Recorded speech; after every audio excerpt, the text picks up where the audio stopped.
My dear brothers and sisters, this passage that we've just heard from the Gospel of Matthew chapter 18 makes us uncomfortable because it prescribes on the one hand a confrontational process for dealing with conflict, and on the other hand a harsh penalty for those who refuse to listen. Now, it helps us to remember that the goal is reconciliation. Perhaps a term that we do not like to hear, something that we've been struggling with. It's easier preached than practiced. And you'll keep asking me, Father, how often do I need to forgive? If so-and-so repetitively hurts me, does bad things to me, wrongs me, how do I consistently forgive? While there's a good percentage of us Christians, my dear brothers and sisters, who may find reconciliation easy, forgiveness not so difficult, there is an equally good percentage of us that is struggling with reconciliation. I'm inviting you to find out, if you sit down and make a list of people who you're struggling to live with, how long would that list be? How many names would get onto that list? And perhaps against each name I'm suggesting you write for how long you've had a broken relationship with that person. Maybe for some it could have been just yesterday that something happened and we're not talking to each other. For others it could have been perhaps sometime last week. For still others it may be maybe a couple of months ago. And for still others it could be for years together. And today Jesus raises a simple question to us. And this is the common thread in all our three readings. Love of God, love of neighbor, the greatest commandment. Both go hand in hand. It's not sufficient, my dear brothers and sisters, for us to say that we love God when we hate our neighbor. In our neighbor, we must be able to see the person of Christ. And therefore, the moment we hate our neighbor, indirectly we are hating Christ. It helps to look at the rest of the chapter as well today. Our text is bracketed by parables and teachings on forgiveness. We're still looking at Matthew chapter 8. Today's gospel was from 16 to 20. But I'm looking at some of the other verses that are important. Verses 6 and 7 warn that if we cause little ones to stumble, our punishment will be harsh indeed. Who are these little ones? And I'm not merely talking about children. I'm talking about anyone who is innocent. If we lead them astray to believe that it's okay to do the wrong thing, we are at fault. We as mature Christians, as good adults, as good human beings, must be able to give direction to other people, to stay on the right path, to do what is right, to avoid what is wrong. Verses 10 to 14 tells the parable of the 99 sheep and the one that went astray, emphasizing the importance of the individual person to God. No one is expendable.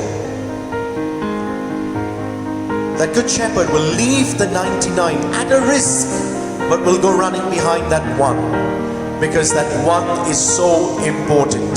God will leave the 99 righteous ones and go in search of that one sinner to bring back that person to the fold. And maybe you and I, my dear brothers and sisters, are part of that 100 sheep that the Lord has. And so often we could be that one single sheep that decides to run astray because we find pasture greener somewhere else. And yet Jesus will come searching for us. But the good thing about our Lord, and this is something that I want to emphasize, is that He will not catch us by the collar and forcibly bring us back. He will keep searching. He will keep looking out for us. He will keep giving us signs that He's waiting to receive us back into His fold. But we make that all-important decision whether I want to come back and join the rest of the 99 or I prefer to remain astray. In verses 21 and 22 that come immediately after today's gospel text, Jesus tells Peter that the requirement for forgiveness is beyond calculation. 7 times? No, 70 times 7. Now, don't just calculate 7 into 70. You will get some figure. But Jesus' understanding is, it's 7 into 7 into 7 into 7 into 7. You keep multiplying that 70 times. It won't fit on your calculator. I've tried it. In other words, there is no limit that we can put to reconciliation. Forgiveness is infinite. No matter how often the same person will hurt us, we are still expected to forgive. We're still expected to be reconciled. We're still expected to restore broken relationships. You cannot calculate forgiveness. Just imagine, my dear brothers and sisters, if the Lord had to put a number against each one of us as to how many times He was going to offer us forgiveness every time we come to Him in the sacrament of reconciliation. By now, all of us would have exhausted the limit to reconciliation and forgiveness. But yet, even though we repetitively offend the Lord, the same sin again and again and again, and each time we go to Him in humility, telling Him how sorry we are, He does not hold back forgiveness. He still gives it to us so freely. Verses 23 to 35 continue the theme of forgiveness with the parable of the unforgiving servant, which makes the point that the God from whom we have received forgiveness expects us, and I'm underlining those 2 words, expects us to extend that forgiveness to others. Don't we say in the Lord's Prayer, forgive us our trespasses as we forgive those who trespass against us? We so easily expect the Lord to forgive us, and we receive the Lord's forgiveness freely. And yet we find it difficult to give that same forgiveness to our brothers and sisters who've offended us. Now let's come to the text. In today's world, my dear brothers and sisters, people often walk away from relationships quickly and easily. I'd like to look at our own families. It's really sad how many of our Christian families are broken and torn apart only because of property matters. It's disappointing because they're not on talking terms with one another. Each one thinks we have been denied our share of the property. And where are we running? To the court to try and resolve this dispute. And it's going to lie there for a number of years, my dear brothers and sisters. Your house or your flat or whatever will just collapse in the meantime. And yet, when will the family come back together? Only when the father or mother has passed away and the will has to be opened. Then we want to see what is our share in the property. Till then, we don't know who my brother, my sister is. Perhaps we're not even maybe on talking terms with our parents. And so many families are carrying this unwanted baggage and being burdened under the weight of it for years together. And today's gospel gives us exactly the steps that we're supposed to take. First, be reconciled. 2 of you sit together, discuss it over the table, try and engage in dialogue. We are not here to confront one another. We are here to be accommodating of each other. Each one of us is supposed to put our pride, our ego aside, and in all humility come to terms with something which is acceptable to both parties. If you're not satisfied, then take 2 or 3 witnesses, perhaps people who have been close to the family, people who know the family so well, so that they can be there to witness a discussion, perhaps even negotiate something, perhaps help these 2 people to be reconciled. If we're not satisfied still, then go to the church, go to the assembly. The assembly is the church. Take it to someone who's higher up in authority. take it to the priests. And then finally, even if that does not work, then treat the other person as a pagan, a tax collector. Strong, harsh words from Jesus. But if someone is not willing to make the move to be reconciled, then that person is as good as cut off from God's kingdom. Every time, my dear brothers and sisters, we need to look at ourselves. Let's stop judging others. Let's find out, are we making the first move?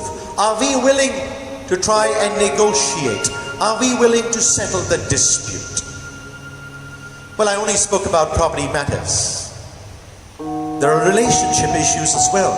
Husbands and wives torn apart for whatever reason. Sometimes a non-issue becomes an issue. They've been not on talking terms for weeks, months, years together, applying for separation, even annulment and divorce.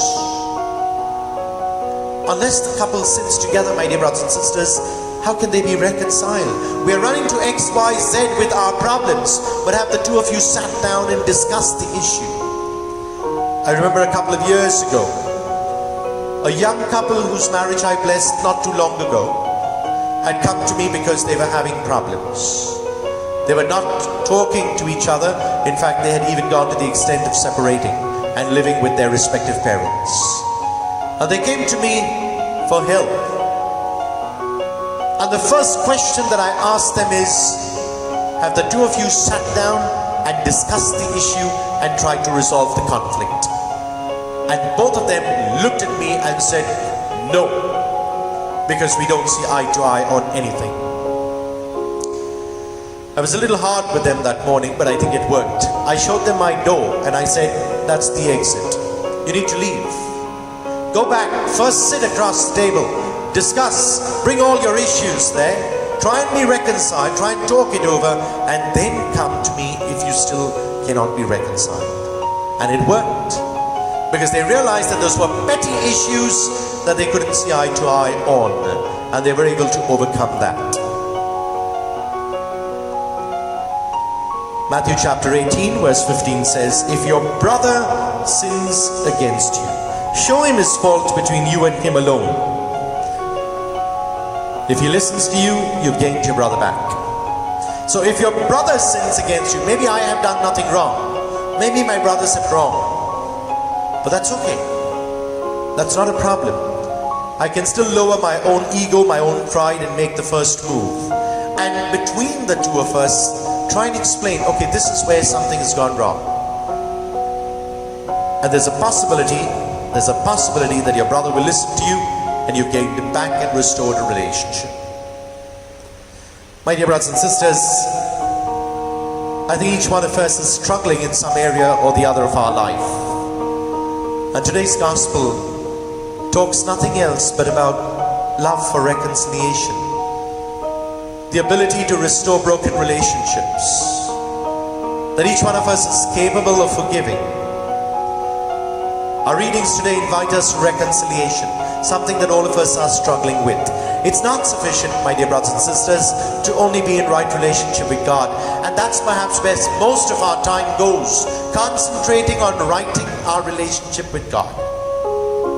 I think what's equally important, and that's what God wants of each one of us, to make sure that our relationships with human beings are also in order.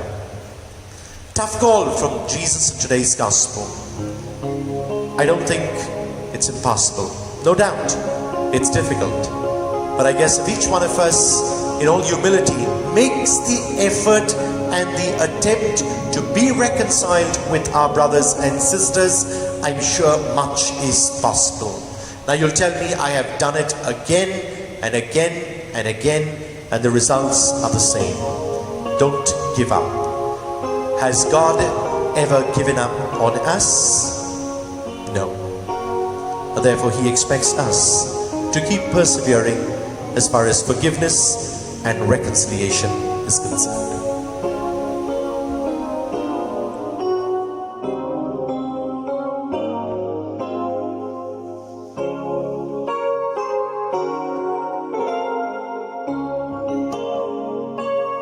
God bless, and do have a Jesus-filled day.